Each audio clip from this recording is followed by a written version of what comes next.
Ensemble, ne cessons jamais d'apprendre. Je suis Gérard Pécou, président de Calimedia, agence digitale de solutions e-learning. Je vous accueille sur Never Stop Learning, un podcast qui vous fait rencontrer des acteurs de la formation entrepreneuriale et éducative d'aujourd'hui et de demain. Bonjour et bienvenue à tous nos auditeurs. Vous le savez, dans ce podcast, nous prenons un grand plaisir à nous intéresser aux neurosciences car nous sommes profondément convaincus que c'est un domaine qui permet déjà et qui continuera à permettre de faire grandement évoluer la formation, qu'elle soit professionnelle, universitaire, en présentiel ou à distance. Dans cet épisode, nous allons tout particulièrement nous concentrer aux mécanismes cérébraux qui nous permettent de percevoir, d'appréhender et de mémoriser la réalité qui nous entoure. Pour cela, j'ai l'immense plaisir d'accueillir Albert Moukaïber, docteur en neurosciences cognitives, psychologue clinicien et chargé de cours à Paris 8.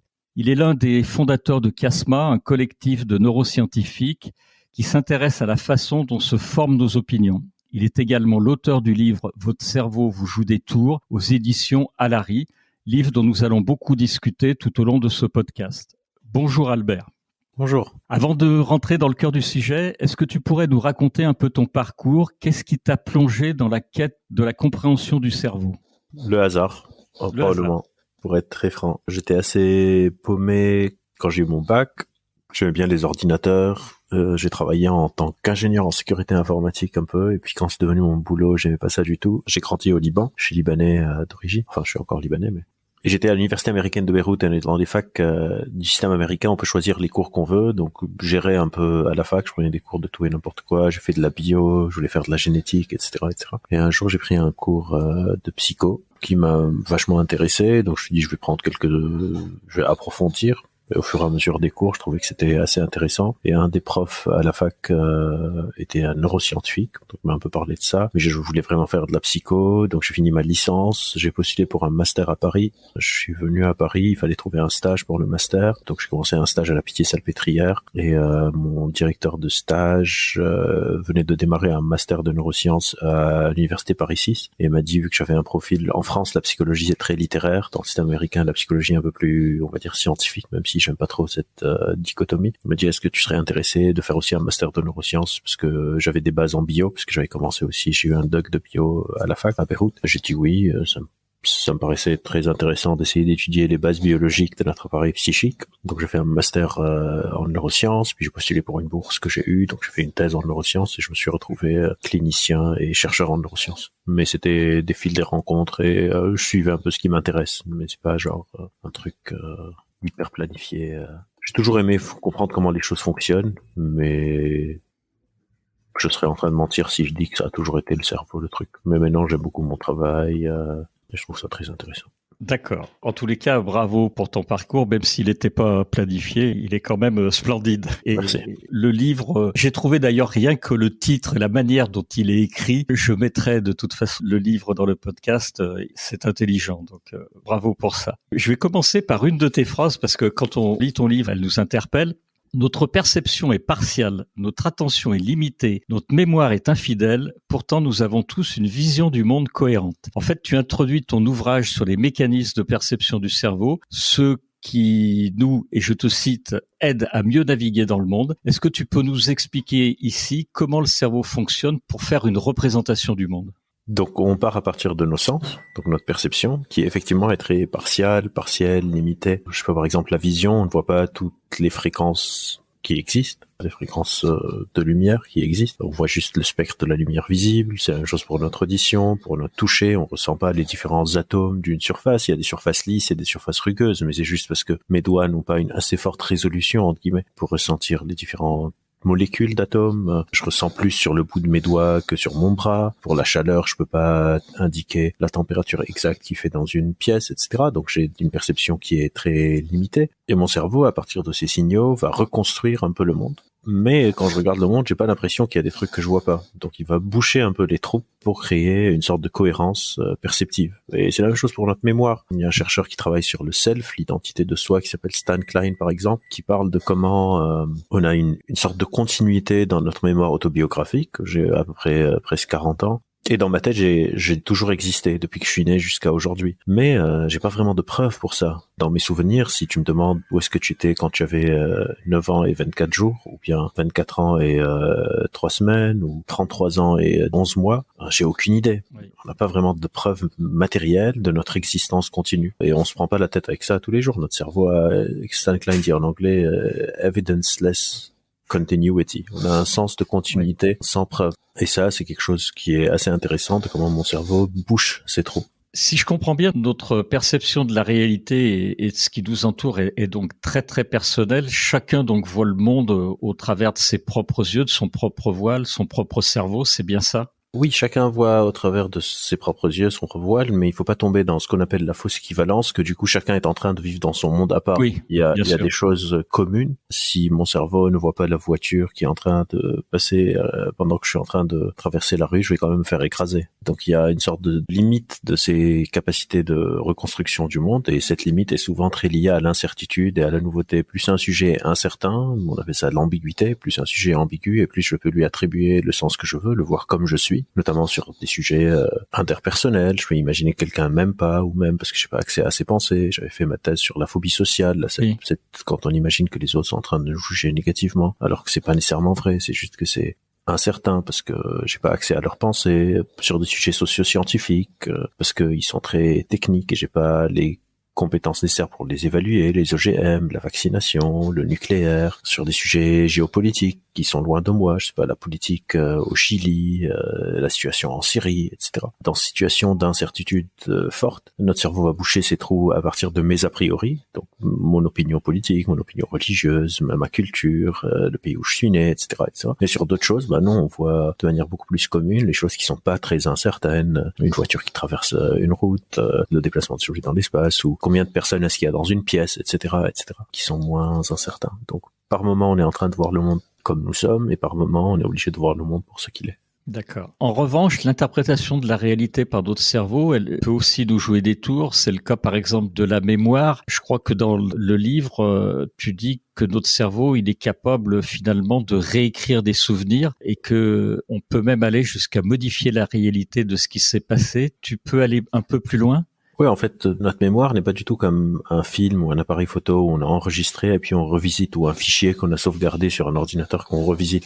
On se souvient tout le temps au présent. Oui. Peut-être la chercheuse la plus connue sur ce sujet s'appelle Elisabeth Loftus, et grâce à ses recherches, par exemple, des lois ont été modifiées aux États-Unis parce que effectivement, nos souvenirs, ils sont malléables, basés sur qui je suis aujourd'hui. Donc, par exemple, si j'ai passé des vacances avec des potes, des vacances c'était franchement normal, mais ces potes sont devenus meilleurs amis, et 10 ans plus tard, on est en train de se remémorer ces vacances, on va les embellir énormément, on va se dire, ah ouais, c'était vraiment génial, c'est là où on s'est rencontrés, tu te rappelles quand on a fait ci, quand on a fait ça, alors que quand on y était, vu que c'était pas encore nos meilleurs potes, c'était juste des vacances, quoi, c'était pas nul, mais c'était pas super. On fait ça pour tout, je sais pas, je suis en couple, et après, la personne avec qui je suis en couple me trompe, et je vais remodifier mes souvenirs pour me dire que c'était pas si bien que ça, pour pouvoir dépasser la relation, et ça peut avoir des conséquences aussi judiciaires. C'est là où Loftus a plus travaillé, des témoins oculaires. Est-ce qu'un témoin oculaire unique se souvient vraiment de ce qui est le coupable? Est-ce qu'on n'est pas en train de reconstruire, basé sur nos préjugés, etc., ce genre de choses. Mais en tout cas, nos souvenirs sont quelque chose qui est tout le temps en train d'être reconstruit, basé sur qui je suis aujourd'hui. D'ailleurs, en thérapie, souvent, on va reconstruire les souvenirs d'une manière différente, à la lumière du travail thérapeutique qu'on aura fait ensemble avec les personnes qui viennent consulter.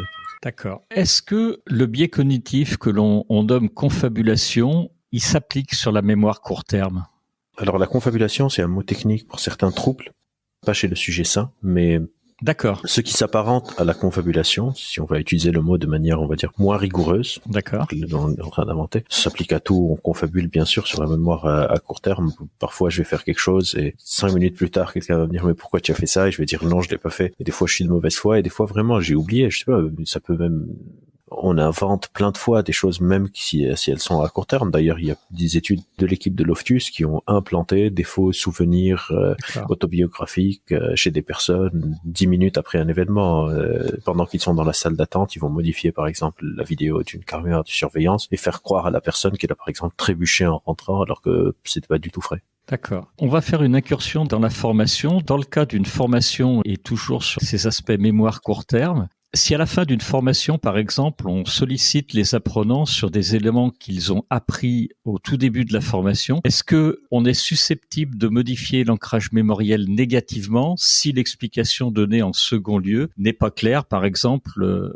Est-ce que ça, pour toi, c'est possible? Si je suis en train d'apprendre quelque chose de nouveau, dans la restitution, on le restitue mal, bien sûr que ça peut impacter négativement ce que j'ai appris. Si je viens d'expliquer à un étudiant, pas nécessairement en formation, même à un élève, je suis en train d'expliquer à un élève, je sais pas, les tables de multiplication, et après, genre 1 heure plus tard, dans des exercices de restitution, je le restitue mal, les tables de multiplication, ça va impacter négativement l'exercice d'apprentissage. Tant que quelque chose n'est pas bien consolidé, c'est plus malléable, évidemment, qui peut être biaisé de telle ou telle manière. D'accord. Tu parles aussi du fait que le cerveau fonctionne par approximation, on vient d'en parler. Lorsqu'il s'agit de faire des choix, tu peux nous expliquer comment et pourquoi il va fonctionner ? Souvent quand on fait des choix, mais aussi quand on marche, quand je tiens le verre de thé que je suis en train de boire, etc., on fonctionne par approximation, on appelle ça des heuristiques, principalement pour des raisons d'efficience. Si j'essaye de tout apprendre de manière précise, ça prendrait trop de temps, on bougerait un peu comme des robots, genre si mon cerveau doit faire des calculs avec la vitesse avec laquelle il doit approcher le verre, la force avec laquelle il doit fermer ma main sur le verre, etc., ça se prendrait beaucoup trop de temps, donc on fait des approximations pour gagner en efficience. On fait un peu la même chose dans nos prises de décision, parce que si je dois décider de si je dois fuir ou pas, s'il y a un prédateur alors que je suis un chasseur-cueilleur, et que je dois faire tous les calculs existants pour savoir si je cours par la droite ou par la gauche, ce serait trop tard et je serais mort. Et donc on fait ces décisions approximatives très souvent, et les approximations marchent relativement très bien. C'est ça qui fait que je prends tout le temps le même exemple, mais je sais pas pourquoi, mais je peux traverser une route, je peux décider au resto ce que je veux manger. Si à chaque fois que je me pose au resto et j'ai la carte, je dois réfléchir à des analyses calorifiques de quels sont les besoins nutritionnels exacts dont mon corps a besoin avant de décider de si je prends une pizza ou des pâtes, la vie serait infiniment plus compliquée. On approxime selon nos envies, selon la boussole qu'est nos émotions, etc., etc. Et souvent ça marche très bien. Mais c'est principalement pour des raisons d'efficience qu'on fait ça, et tant mieux. D'accord. On va parler de l'illusion de connaissance, puisque tu la présentes dans le livre, et ça peut se résumer ainsi finalement. Moins on connaît un sujet, moins on est capable de mesurer à quel point on ne le maîtrise pas. Et de cette illusion découle l'effet Dunning-Kruger. Tu peux nous en dire plus, que c'est quand même un effet important et puis qu'on voit bien en ce moment sur de multiples sujets. Ouais, donc déjà l'effet Dunning-Kruger en particulier aujourd'hui est un peu malmené. On ne sait pas du trop si c'est un effet statistique ou si c'est un effet réel. Donc je parle plutôt de ce qu'on appelle, comme quoi la connaissance évolue tout le temps. Oui, je parlais plutôt de ce qu'on appelle les effets d'illusion de connaissance. Et l'effet Dunning-Kruger faisait ou fait encore, on n'est pas encore sûr, partie de cette famille. Il y en a d'autres. Il y a des effets d'illusion de profondeur explicative, des notions de bullshit pseudo-profond dont je parle aussi. Oui. Etc. C'est effectivement cette capacité qui nous manque parfois, de pouvoir évaluer de manière fiable nos connaissances, parce que justement on maîtrise pas un sujet. Si je veux évaluer, je sais pas moi, une équation en physique quantique alors que je m'y connais pas ni en physique, ni en physique quantique, ni en équation, évidemment je vais pas faire un super bon travail, mais cela ne m'empêchera pas de penser que j'ai raison, parce qu'on peut réfléchir aussi de manière intuitive. Si quelque chose me semble être vrai, je vais l'accepter. Sauf que ça a énormément de limites, surtout pour des sujets qui sont très techniques, comme les neurosciences, comme la médecine, comme plein d'autres trucs. Et donc, c'est important de pas seulement pouvoir évaluer ce que je sais, mais aussi pouvoir évaluer tout ce qu'il me reste à savoir, ce que je ne sais pas. Et donc, ces effets d'illusion de connaissance peuvent être très exacerbés par Internet, etc., où je peux être exposé à des sujets très techniques d'une manière hyper simplifiée parfois, sur YouTube, etc., qui, des fois, un auteur que j'aime beaucoup, qui s'appelle Stanislas Lem, disait « Une sursimplification ne vaut pas mieux qu'un mensonge ». Et à un moment, cette super simplification devient comme une sorte de mensonge, comme par exemple, je sais pas, la physique quantique est un super sujet pour l'illusion de connaissance, où quelqu'un va voir une expérience sur l'intrication, par exemple, que deux électrons intriqués, si on tourne un, l'autre le sait, alors qu'ils sont à des milliers de kilomètres de distance, il va dire voilà, ça c'est la preuve par exemple pour la télépathie, alors que pas du tout, il faut aussi connaître sur des sujets très techniques. En tout cas, on ne sait pas si c'est le cas, mais jusqu'à maintenant c'est pas du tout. Les personnes qui s'y connaissent, et peut-être que même moi maintenant je viens de donner une fausse définition de l'intrication parce que je m'y connais pas du tout en physique quantique, et c'est important de savoir se protéger de soi. Moi, je travaille beaucoup sur ce qu'on appelle le raisonnement critique, et avoir un bon raisonnement critique sur un sujet commence par avoir une bonne connaissance épistémique du sujet, le maîtriser, et ça met beaucoup de temps. J'ai pas juste besoin de sentir que ça fait sens. Il faut avoir vraiment creusé un sujet pour bien le maîtriser. Il n'y a pas de raccourci pour ça. Il y a quelque chose dans ton livre qui m'a étonné, c'est que il y a une chercheuse anglaise dont j'ai oublié le nom, qui a voulu prouver que nous nous trompions pas seulement sur la profondeur de nos connaissances, mais également sur leur pertinence. Et c'est l'exemple des vélos. J'ai été vraiment scotché que on est quasiment incapable de dessiner un vélo fonctionnel de tête. Nos auditeurs peuvent essayer, sans en réalité en avoir une représentation sous les yeux. Et étonnant.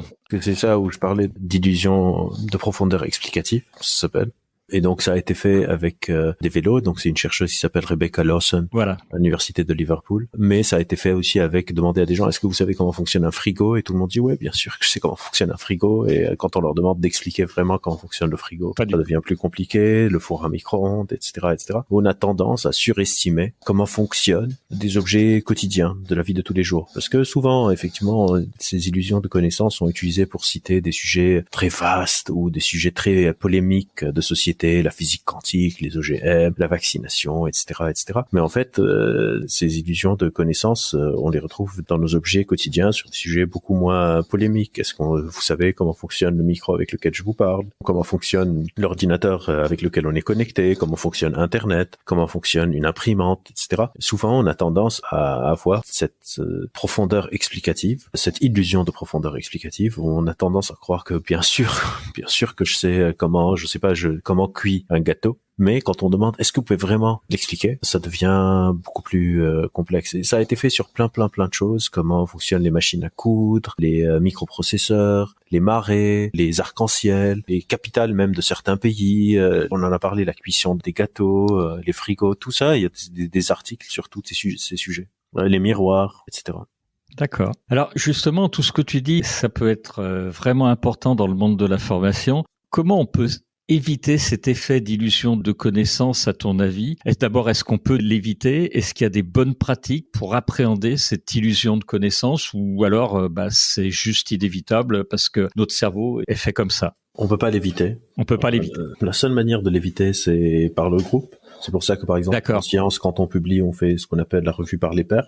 D'accord, tout à fait. Et souvent, les pairs doivent être des gens qui pensent pas comme moi, pas qui sont en train juste d'essayer de me confirmer des trucs. Par exemple, je suis pas en entreprise. J'espère que je suis pas en train de faire trop de vagues, mais il y a de très fortes croyances, par exemple, sur les tests de personnalité. Si vous demandez à des gens qui sont en entreprise, je sais pas, sur le MBTI ou des choses comme ça, ils vont dire, ah ouais, c'est génial, on l'utilise pour le recrutement, etc. Donc, si vous allez demander des gens qui bossent dessus, en psychométrie, en psychologie de la personnalité, ils vous disent, ces trucs, c'est des horoscopes glorifiés. C'est des horoscopes pour des personnes qui disent, je suis pas assez con pour croire aux horoscopes. Et ça, il faut un travail rigoureux, il faut accepter d'avoir une flexibilité mentale, changer d'avis, se dire que peut-être j'ai créé un business qui en fait est bâti sur une illusion de connaissance, que parfois c'est plus compliqué de connaître quelqu'un. Et c'est surtout ça, c'est savoir que les autres peuvent être un très bon facteur de protection de moi-même. Parce que c'est quelque part plus facile de se protéger des autres, donc savoir vérifier ses sources, etc. Mais la question, c'est qui va me protéger de moi? Quand c'est mon propre cerveau qui est en train de me berner, comment est-ce que je me protège? D'où les pairs, effectivement. Est-ce que dans la formation, pour continuer l'incursion, est-ce que les quiz d'évaluation des connaissances en amont de la formation, c'est quelque chose qui va permettre finalement, ou qui pourrait permettre de limiter cet effet d'illusion des connaissances? C'est-à-dire, si j'ai une note complètement nulle, est-ce que ça me fait revenir sur Terre et que je vais mieux apprendre, ou alors mon cerveau va reconstituer une réalité en disant non, le quiz en fait, il est trop fort, il est pas bon, il est à côté de la plaque.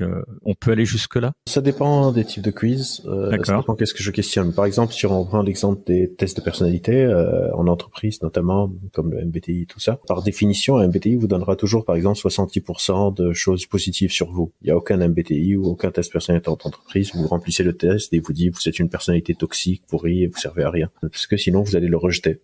Trop de trucs négatifs, vous allez le rejeter. Par contre, il y a plusieurs manières d'évaluer. Je peux évaluer de manière absolue, et donc vous échouez soit vous réussissez un test. Je peux aussi évaluer de manière continue, par exemple sur des efforts. Par exemple, un étudiant fait un test de mathématiques, il a 5 sur 20, et puis il refait un test, il a 7. Au lieu de dire à 7 tu échoues, on peut lui dire tu as gagné 2 points, donc c'est du progrès. On peut donner une note de +2. Donc l'évaluation n'est pas neutre, et l'échelle qu'on utilise pour voir comment on évalue un employé qui avance dans une formation, un étudiant qui avance dans l'apprentissage, etc., conditionne aussi le rapport qu'on a. Donc je dirais que c'est pas seulement le test en lui-même, mais c'est aussi le sens qu'on donne à l'évaluation. Pourquoi est-ce qu'on m'évalue? Est-ce que je fais passer à un étudiant un examen ou à une personne en formation un test pour voir s'il a réussi sa formation, ou pour s'assurer qu'il a acquis la connaissance? Et c'est pas du tout la même approche. Si j'ai peur d'échouer, donc de pas avoir mon certificat, et donc ma boîte va être en colère parce qu'ils sont payés pour moi une formation et que j'ai raté, c'est quelque chose. Et si on m'évalue pour voir si j'ai acquis la connaissance, j'étudie pas de la même manière. D'accord. Alors, je voulais parler aussi des personnes qui sont surcompétentes et où là, on risque plutôt le syndrome de l'imposteur. Tu peux nous en dire un peu plus sur ce syndrome ? Alors, le syndrome de l'imposteur, c'est pas nécessairement des personnes qui sont surcompétentes, c'est des personnes plutôt qui sous-évaluent leurs compétences. Ah, qui sous-évaluent, d'accord. Ok. Mais elles ont l'impression qu'elles sont pas assez compétentes. D'accord. On sait que ça touche beaucoup les femmes qui ont besoin d'être beaucoup plus rassurées avant de se lancer que les hommes pour des raisons qui sont très complexes. Et ça peut passer par des problèmes de confiance en soi, par comment est-ce qu'on me parle, par comment est-ce que je pense que je suis perçu ou par comment je suis vraiment perçu. Et donc effectivement, c'est des personnes qui malheureusement peuvent être un très gros avantage pour la collectivité, mais qu'on pourrait perdre parce que elles se racontent des histoires. Encore une fois, notre cerveau est une sorte de conteur d'histoires. Elles se racontent des histoires limitantes qui leur fait penser qu'elles sont pas assez bonnes, alors que c'est pas du tout vrai. D'accord. Alors, il y a quelque chose qui m'a amusé, mais qui est tellement vrai, avec l'apparition, tu en parlais tout à l'heure, des nouveaux supports, des plateformes, il devient vraiment de plus en plus simple de trouver de l'information ou des formations sur à peu près tous les sujets. Il suffit d'avoir une connexion Internet et de taper, tu citais YouTube, un mot-clé. Et toi, tu vas très loin puisque tu parles de réduction de sujets complexes à une fausse simplicité et un mouvement, et j'ai bien aimé le nom, un mouvement qui se nomme en anglais pseudo-profound bullshit. Connerie pseudo-profonde, en bon français. Ouais, le bullshit pseudo-profond, ou la connerie pseudo-profonde. C'est quand on va dire des choses qui en apparence ont l'air d'être très complexes, mais qui au fond ne veulent rien dire. C'est un peu plein de mouvements de self-help ou de gourous, des choses comme ça qui utilisent ça, où on va justement par exemple cacher un truc complètement vide sous des théories pseudo-scientifiques, comme utiliser des théories qu'on comprend pas du tout en physique quantique, des trucs sur la mémoire de l'eau, ou même des phrases des fois inspirationnelles. La recherche principale sur ça a été faite sur Deepak Chopra, qui est une sorte de gourou, et les gens sont incapables de faire la différence entre de vraies phrases de Deepak Chopra et des phrases qui ont été reconstruites de manière aléatoire par un algorithme. Oui, on le trouve dans ton livre, ce passage. Voilà. Je m'en souviens. Il y a un site qui s'appelle le Chopra Generator pour ceux qui sont intéressés, qui peuvent aller dessus et le Chopra Generator va prendre des mots qu'utilise en général Deepak Chopra. Donc le site c'est wisdomofchopra.com et ça va créer des phrases comme ça qui veulent rien dire et qui cachent une sorte de profondeur qui est en fait illusoire et c'est juste de la connerie pseudo-profonde. C'est un terme très scientifique, hein. Je vois. On va arriver à la fin de ce podcast. C'est passionnant. On peut pas te quitter sans, bien sûr, aborder le problème des biais cognitifs. Comme tu l'expliques très bien dans le livre, les situations que nous interprétons, elles en sont truffées de biais cognitifs. Et tu montres en fait qu'il y a les biais, ils sont pas 100% bons ou 100% mauvais. Ils sont contextuels. Et je me demandais si on pouvait prendre en compte certains biais et même pourquoi pas en utiliser certains afin d'améliorer les process de formation. C'est possible selon toi ? C'est pas possible de pas avoir de biais. Oui. C'est une fonctionnalité de notre cerveau et on en a parlé plein. Les illusions de connaissance, tout ça, c'est des biais cognitifs, tout ce qu'on a mentionné jusqu'à maintenant. C'est biais perceptifs, oui. Les biais cognitifs, c'est l'équivalent des biais perceptifs, mais dans notre raisonnement, pour aller un peu vite, pour l'expliquer. Par contre, on peut apprendre des biais d'une certaine compétence. Par exemple, je peux apprendre des biais méthodologiques qui existent dans les études de neurosciences à travers la formation et après commencer à les éviter. Mais je vais être tout aussi en proie aux biais dans un autre domaine. Et donc, c'est important de réaliser que on a besoin des autres, d'être un peu les garde-fous les uns des autres. Moi, je peux vous protéger des biais liés sur des sujets de la psychologie des neurosciences. Les autres, vous pouvez me protéger sur des biais liés à la formation. D'autres peuvent me protéger, etc. Et chacun de nous a besoin d'être un peu le garde-fou de l'autre. Et c'est un peu la même chose en entreprise, etc. C'est-à-dire chacun doit s'occuper un peu d'une petite partie de ce réel très complexe et laisser les autres s'occuper d'une autre et de déléguer des parts de notre raisonnement et c'est là où rentre une brique très importante de notre cognition sociale qui est la confiance. Donc, qui est-ce que j'ai confiance pour accepter de déléguer à cette personne cette brique? Mais on peut pas ne pas avoir de biais cognitifs en général, c'est vraiment une fonctionnalité entre guillemets de notre cerveau. Notre cerveau est fait comme ça en fait. Et là, ça marche très bien et tant mieux. Hein. Oui, ça marche très bien. J'ai encore 2 questions, Albert, avant de terminer notre podcast. Je voulais que tu nous parles de la flexibilité mentale. Je crois que c'est notre capacité à changer d'avis et de mettre à jour nos croyances, nos connaissances au gré des nouvelles informations que nous recevons. Et dans le monde de la formation, on est souvent amené à réactualiser ses compétences. C'est pas toujours bien vécu par les populations les plus expérimentées, mais tu as des solutions pour favoriser cette flexibilité mentale? Est-ce que c'est simplement possible? C'est possible. De toute façon, on est tous en train de changer d'avis en permanence. La question, ou pas de changer d'avis, on est tous en train de moduler nos opinions, soit souvent pour les renforcer, soit malheureusement plus rarement pour les changer. Et il y a plusieurs pistes comme ça, mais c'est rien de dingue parce que c'est compliqué et c'est des sujets complexes. Mais par exemple, être attaché à mon raisonnement plutôt qu'être attaché à l'opinion.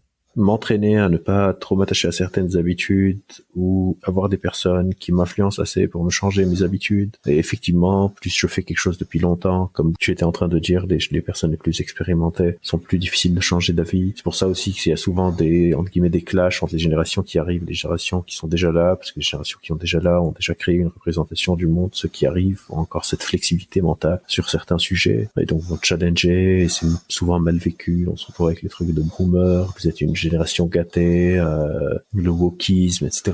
On va se coller des étiquettes les uns aux autres alors que c'est des interprétations du réel qui sont en train de changer, mais certaines personnes sont plus attachées que d'autres. Et souvent, c'est ironiquement par la formation que je change d'avis, par la pratique. C'est-à-dire, on va m'apprendre quelque chose de nouveau et je vais l'essayer, je vais réaliser que en fait, ça marche mieux. Mais pour ça, encore une fois, il faut être plus attaché à pourquoi je fais quelque chose que à l'opinion en elle-même. Sinon, je risque de tomber dans ces opinions qu'on appelle identitaires et où je vais défendre mon opinion comme si c'était mon identité. Et ça, c'est pas nécessairement une très bonne chose. Alors, dernière question ou dernière approche, parce que ton livre est vraiment une véritable binder et vraiment, je conseille à nos auditeurs de le lire parce que il est vraiment, vraiment très, très riche. Et je dis pas ça par flagornerie, je le pense sincèrement. Tu parles des nudges et je trouve incroyable ces nudges quand c'est vraiment utilisé à bon escient. Est-ce qu'il y a des situations, alors on va se rapprocher là encore de la formation, où on pourrait éventuellement utiliser les nudges selon toi? Est-ce que ça pourrait avoir un impact positif dans le processus d'apprentissage? D'abord, il faudrait peut-être que pour les auditeurs, on définisse ce que c'est qu'un nudge. Donc les nudges, c'est des modifications de l'environnement pour pousser à une modification du comportement. Peut-être le nudge le plus commun, c'est les passages piétons qui indiquent de manière visuelle par où traverser la rue. Le nudge le plus connu dans la discipline, c'est à l'aéroport de Schiphol, les hommes faisaient pipi partout dans les urinoirs et ils ont collé une mouche sur une urinoir et tous les hommes voulaient viser la mouche avec leur pipi et du coup les oui, c'est vrai. Oui. Et ça marche.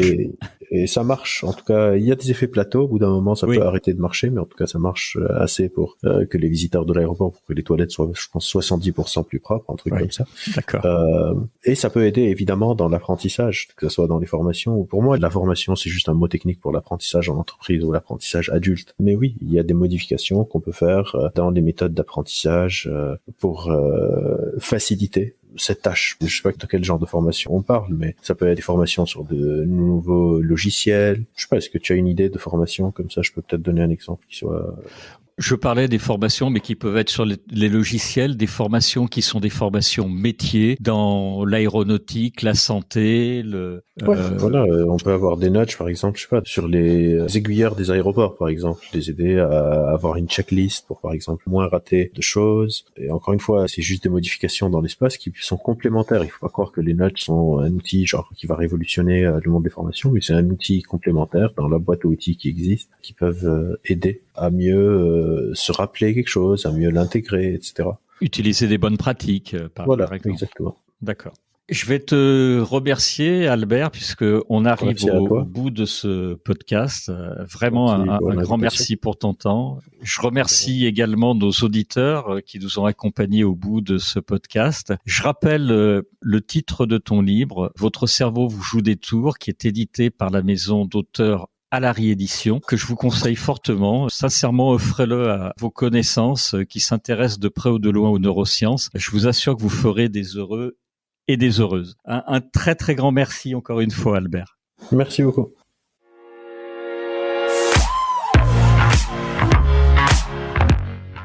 Vous êtes arrivé à la fin de cet épisode. Je vous remercie pour votre écoute attentive. Si l'épisode vous a plu, partagez-le auprès de votre entourage et donnez-lui une bonne note suivie d'un commentaire sympathique pour nous aider à grimper dans les classements. Je suis Gérard Pécou, président de Calimedia. Si vous cherchez une solution e-learning, rendez-vous sur calimedia.fr. Notre équipe vous accompagnera avec un très grand plaisir. Nous nous retrouverons dans le prochain épisode de Never Stop Learning pour qu'ensemble, nous ne cessions jamais d'apprendre.